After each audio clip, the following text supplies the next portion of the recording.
शुणिबा गल्प मनर कष्ट रचना हरिहर त्रिपाठी। से वर्षर शीतटा जेमती सबु रेकर्ड भांगिबाकू जिद धरिथिला।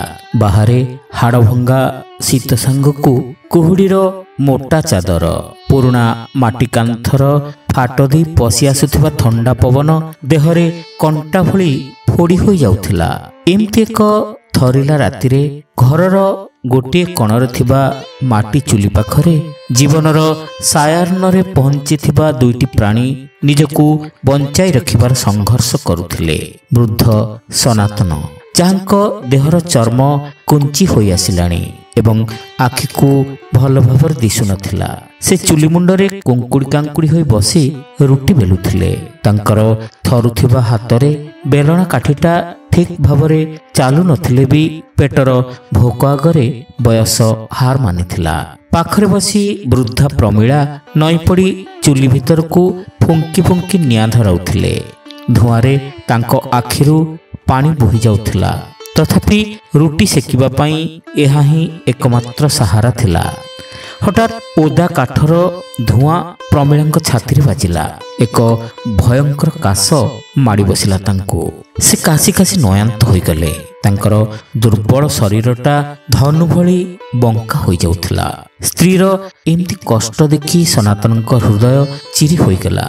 से बिचरा निजे असहाय थिले। कोन बा करि पारे धीरे धीरे हाथ आउंसी देले, जेमती निज स्नेहर स्पर्शरे तांकर सब कष्ट दूर कर देबे। ठीक सेतिक बेले पाख खंजारू जहाकू केवल गोटे पतला कांथ अलगा करथिला सेठारू हसर एक रोल भासी आसिला। सेमानकर सान पुओ एवं बोहू हसी हसी गड़ी जाउथिले। बोहू गैस चूल्हारे गरम गरम अंडा आमलेट तैयारी करुथिला। रात्रि सेमाने सज पखाळ संगरे आमलेट खाइबार योजना करथिले। किछि मास हेबो पुओ बोहू एही बुढ़ा बुढ़ींक ठारू अलगा होई गलेनी। कारण पचारिबारू बोहू सफा सफा सुनाई देथिला, मो द्वारा ए बुढ़ा बुढ़ींकर सेवा पूजा होई परिबो नाही। मोर निजर जीवन अछि, पिला छुआ अछंती। सनातनंकर केवल ए गोटिए पुओ नुहे, आहुरी दुई पुओ भी अछंती। दुहे भुवनेश्वर रे भल चाकरी बाकरी करी घर द्वार करी सुखरे अछंती। किंतु बापा मांकर दायित्व कथा उठिले सेमाने नीरव होई जानती। गाँव में रहुथिबा सान पुअर जुक्ति हेला, बापांक संपत्तिर भाग तो तीन भाई नेबे, तेबे मु एका काहींकि सेमानकर बोझ बोइबी। अन्यपटे भुवनेश्वर रहुथिबा बड़ पुओ मानकु पाखकु नेबाकु कहिले तांकर स्त्री माने बुद्धिमतीर परिचय दे कहंती, आजीवन गाँव रे चली आसीथिबा लोक सहरर ए चाकचक्ୟରେ चली परिबेनी। एठी तांकर मन भल लागिबनी, बरं सेमाने अधिक कष्ट पाइबे। एई दरद भरा जुक्ति पछर थिबा असल कारण समस्ते बुझी पारुथिले। काशी काशी क्लांत होई पड़िथिबा प्रमीळांकु चाहि सनातनक आखिरु दुई टोपा लुह गड़ी पड़िला।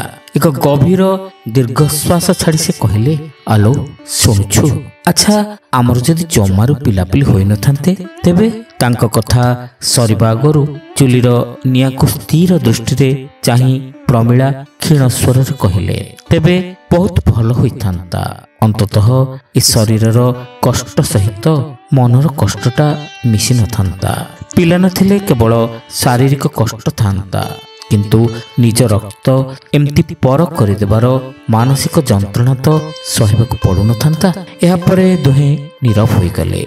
बाहरे शीतर प्रकोप बढ़ुथिला, आउ भितरे दुईटी निसंग हृदयर कष्ट। गपटी आपण मानकु केमति लागिला कमेंट करी निश्चित जणाइबे। चैनल रे नुआ होइथिले सब्सक्राइब करबाकू भूलिबे नाही। रहिलु नमस्कार।